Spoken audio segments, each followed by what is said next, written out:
All right, y'all, welcome back to the show. It's Anti-War Radio. I'm happy to welcome Kevin Zeese back to the show.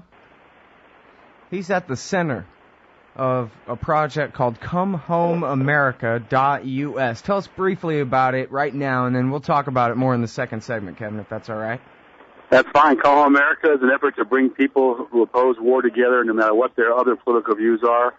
You can be a conservative or a liberal or a progressive or a libertarian or a Republican or a Democrat or a Green or a populist. And you can join our group if you oppose war and militarism. And we're seeking to bring a united front together to end American empire and our militaristic foreign policy. And now, briefly, it's correct. This is not that this is kind of a transpartisan, non-partisan exactly type of thing. It's not like this is just MoveOn.org with another name or something like that. No, we are staying out of the two parties. We think both political parties are heavily deserving of criticism. They're both guilty of militarism. Neither party is cutting the military budget. It's just bloated and wasteful, and it's time for us to make some major cuts. You can read about us at ComeHomeAmerica.us. It's a pretty regularly updated website with lots of news on war issues and lots of different analysis from different perspectives. So please visit ComeHomeAmerica.us and get involved and get informed. Right on. Okay, and then we're going to talk about that some more because I think it's, the most important thing in the world other than America's relationship with Russia, since we got all these H-bombs pointed at each other. Other than that, ComeHomeAmerica.us is itself the second most important issue in the whole world. All right, so, but we're going to put that off because one of the most important issues, runner-up, right up there anyway, is the story of young Bradley Manning, who is innocent as far as the criminal charges against him are concerned, but 100% guilty of being an American hero who liberated the Iraq-Afghan war logs and the collateral murder video, as well as the State Department cables, which have shaken the entire world. And as Glenn Greenwald points out, it was Iraq WikiLeaks about Iraq that helped to solidify the anger in not just the Iraqi population, but inside the Iraqi government against and solidify their position against Obama's attempts to bribe and cajole them to allow him to leave American forces in that country. Another heroic blow for somebody's, at least independence, if not liberty, on the part of Bradley Manning there. And yet I'm reading this headline that is just disgusting to me. UN torture investigator says access to Manning denied, condemns solitary confinement. But I thought that once Bradley Manning was released from Quantico and was put in Fort Leavenworth, that he was then dumped into the general population and was being treated fairly. And so anyway, go ahead. Well, I think he is being treated fairly. What the UN investigator is talking about is not being allowed to ask Manning about what was going on at Quantico. Oh, I see. Okay. He hasn't been able to visit him, so he can't comment on what happened in Quantico or what's happening in Leavenworth. What we hear from Manning's lawyer at Leavenworth is pretty good news. So we're hopeful that that's an accurate description, that he's in his own cell, but it's part of a quad of 4 cells. In the center, there's a shared area for the 4 prisoners, and that he gets them to go out and exercise for 3 hours a day. And he also goes out to have meals with the general population. If that's what's happening, he's finally being treated properly. But for more than a year, he wasn't. And it is shameful that the U.S. government will not allow the UN torture investigator to meet with Manning in an official visit. What that means is meet with him without being monitored by the U.S. government. And so the fact that they're not allowing that to happen is a pretty strong indication they have something to hide, and they don't want a report coming out about Bradley Manning being held in solitary confinement and mistreated for more than a year in that process. And the Bradley Manning Support Network, which I'm on the board of, the steering committee of, you can see it at bradleymanning.org, really led the campaign to end his solitary confinement. And we're continuing to keep the pressure on to push for a more rapid trial, which seems delayed, and to give this kid some justice. I'm right now at Freedom Plaza in Washington, D.C. That's the site of one of the occupations that are going on around the country, and I can tell you Bradley Manning's picture is in our media tent. So we're very supportive of Manning and supportive of making sure he has a fair trial and see some real justice. Well, can you comment on the fairness of trials in the military system? I mean, they don't have him at Guantanamo, thank goodness. He's going to get a regular courts martial, right? Yeah, the military system is not perfect. It's not, but they do try to, they have to answer to courts of appeals, and so they have to be somewhat cautious. And what makes this case challenging, though, is that President Obama has already pronounced Manning guilty.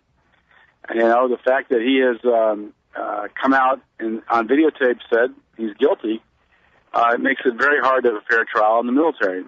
This is a command situation, and President Obama is the commander-in-chief. So everybody on the jury and the judge are all under his command. They're all military officers.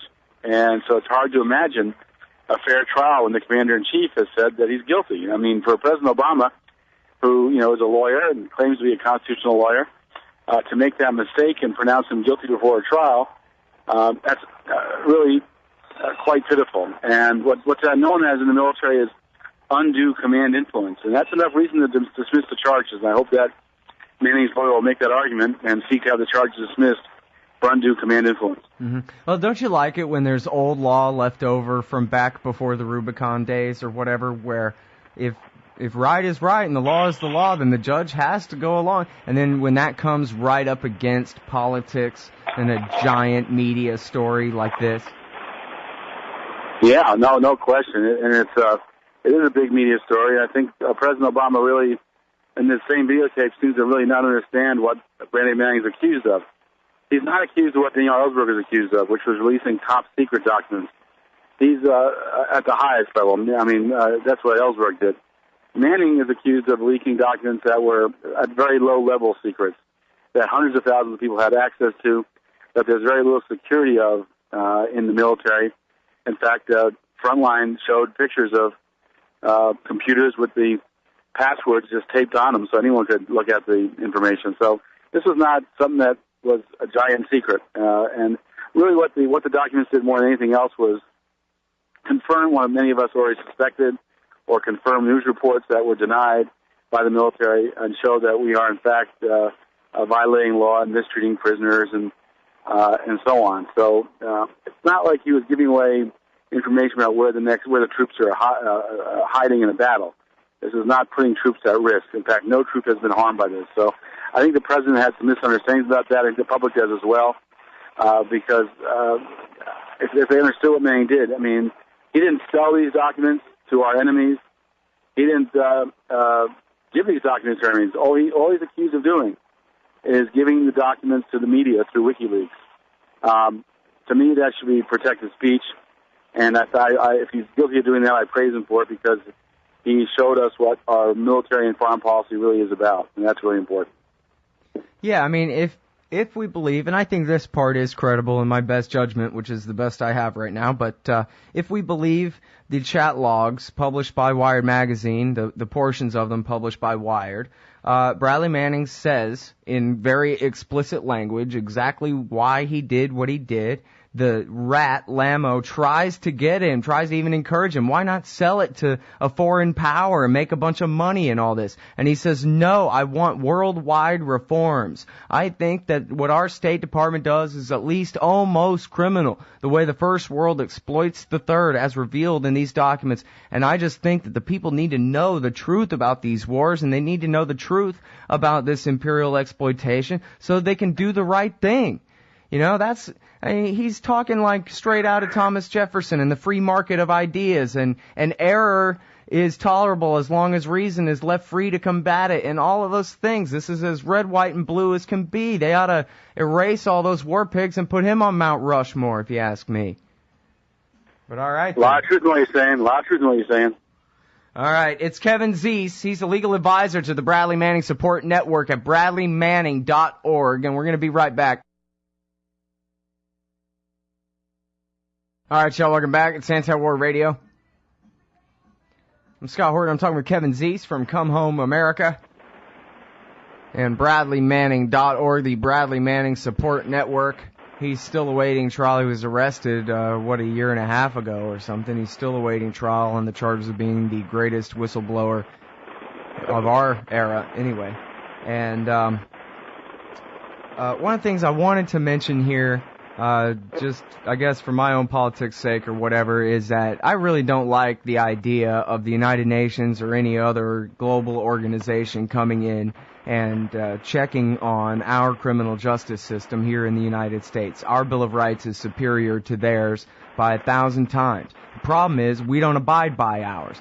The problem is, where we're supposed to be spotless and above reproach, and that would never happen no matter what laws we signed up to allow that kind of thing, international agreements or whatever, they would never be invoked. They would never be used against us because we're the shining city on the hill. We're the people who mean what we say about justice and liberty, and so it shouldn't be a problem. And now, here, this is a problem. They are torturing our independence as bad as they're torturing everybody else's. I guess I don't have as positive a feeling as you do about that. I actually think the Universal Declaration of Human Rights is superior to our Bill of Rights. I think our Bill of Rights is a good start, but it's more than 200 years old, and it's kind of an old house that needs refurbishing. And I think the real problem, of course, is what you did pinpoint, which is the problems in our government. We have a very deep corruption of government, mainly because of concentrated wealth ruling more than the people ruling. I really believe that the people can rule better than the elites on issue after issue, including the issues of the wars. The public is very clear in polls that they want to see the military budget cut. They want to see these wars ended. And so I think that one thing, we're in this kind of a battle right now, I think, between participatory democracy versus concentrated corporate rule. And that's what these occupations are about. As I said, I'm in the occupation at Freedom Plaza in Washington, D.C. You can read about it at occupywashingtondc.org.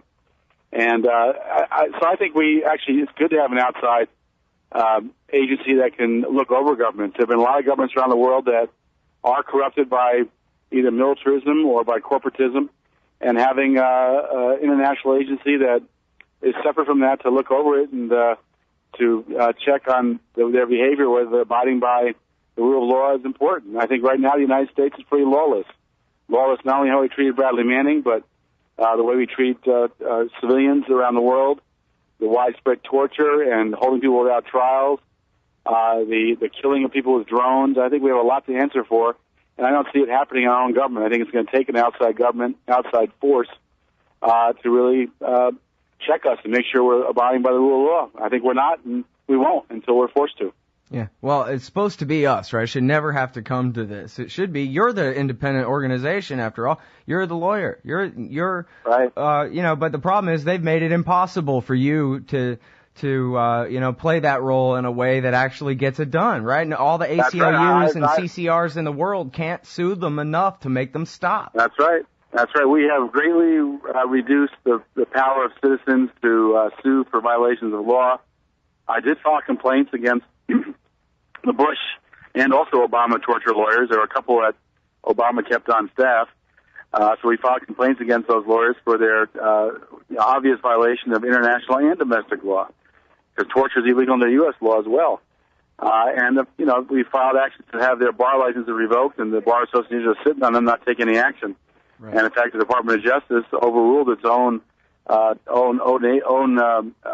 of Professional Responsibility that came out, urging some kind of action against some of these lawyers, but they overruled them. So I think we're in a predicament here. We have a government that's really out of control, that's dominated by corporate power and militarism, and the people need to figure out a way to take some action. I mean, I personally, right now I'm sleeping on Freedom Plaza, which is not a fun place to sleep. I got to tell you, I don't like camping to begin with, and camping on a park on Pennsylvania Avenue that's cement is no fun.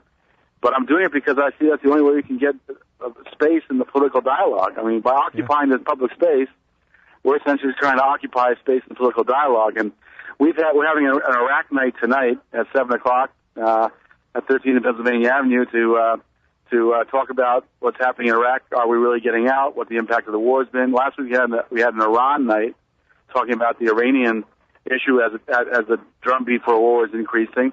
Great. Yesterday we had the Egyptian revolutionaries here to talk about that revolution. So I think we're one of the few occupations that focuses on war and militarism as much as we do. Most are economic focused only, and we recognize the connection between spending 55% of our discretionary spending on militarism on the rest of the budget, and so we're trying to bring all those issues together. Yeah, right on. Well, I sure am glad you're there. I want to ask you real quick, but we still have a little bit of time to talk about Come Home America and Occupy Wall Street and D.C. and the rest of it here in a minute. But I want to ask you one more thing about the Bradley Manning thing, because we did talk about how he's not at Guantanamo Bay. He is under the system of military law that's been developed over 200 years, not 10. And I wonder, I really don't know, and I don't know if you're an expert in the military law enough that you know the answer to this. It's okay if you don't. But it would seem to me a quintessential American principle that if you got tortured in custody, then you've done your time, and we don't put you in prison if you've already been tortured. I think that's one of the few key arguments, that he's already been punished enough, in fact, punished severely, and that's probably why they want the UN in there, because if the UN comes out and says he was tortured, that could really be something that just makes it another argument for the defense.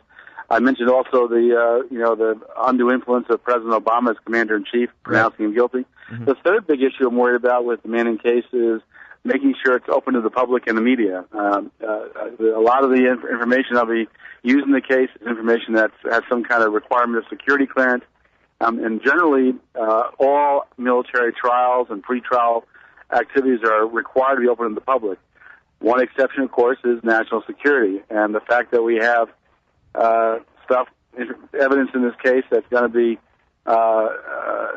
secret, requires some kind of security clearance, is an excuse to make this a secret trial. And that's the last thing we need. This guy is tortured for more than a year. Then we have a secret trial and he's found guilty after the president already pronounced him guilty before the trial even started. That will just ring with such a stink of unfairness that it will just do great damage to the military justice system. Well, it's a hell of a thing, and, I like Julian Assange. I think he's heroic, all the work he's done, but he gets all the spotlight because I guess he's got the hair and the whatever, but Bradley Manning is the one who deserves the attention and the credit here, and he's the one who, obviously more than Assange is so far anyway, facing the consequences for doing the right thing in this case, and, I really should pay more attention to his plight here on this show. I'm happy we're able to talk about it. Well, thank you for doing that. It's very easy in this time period that we're waiting for the pretrial hearing to occur to even be scheduled, that people lose track of Manning. I think it's very important for us to keep it in the front of our mind that he's facing a death penalty offense, and that what he's accused of doing is actually heroic rather than criminal. And so I appreciate you putting the light on this, Scott. Mm. All right. Now, quickly here about the Occupy D.C., where you're participating, and Come Home America, the great project, which I think has the very best hope. If it's not quite already, it could be the anti-imperialist league of our era, the America First Committee of our era, and I sure would like to see it that way. And it seems to me like, there's a lot of propaganda where like, the Tea Party people believe now that the Muslim Brotherhood is behind Occupy, New York or Wall Street or whatever. That kind of thing where they're throwing this bait to distract people. But it seems to me, like Ron Paul was saying on Meet the Press yesterday morning, that, look, the Tea Party and Occupy D.C. are the same thing. Cultural divide notwithstanding, they're all against the unfair tipping of the playing field in favor of the people who are already the richest and most powerful. And it seems to me that on the issue of corporate welfare, foreign empire, and our Bill of Rights, that with this ground, we can build a entirely new political dynamic in this country where it really is us versus them. The Democratic Republicans versus the War Party. There's a lot. That's why we call ourselves the 99%, because the reality is that we're all suffering the same economic insecurity for the same reasons. And that reason is the power of concentrated wealth. I mean, we live in a society right now where 400 people have the wealth equal to 154 million people. And they own the Congress, which writes the laws. They own the Congress and the media, and if those 400 people pay an average tax rate of 17.4%, while someone who makes $50,000 a year is paying 25 to 30%, so on federal taxes. And so it's obviously unfair, and it's disproportionate. And, they don't get rich because they're smarter or work harder. In fact, some of the hardest working people in this country are some of the poorest, but they get rich because of the corruption of government. Right. All right, we have to leave it there, but I've got to tell them again, BradleyManning.org for the Bradley Manning Support Network, and ComeHomeAmerica.us. And go and join Kevin at Occupy DC. Thanks so much, Kevin.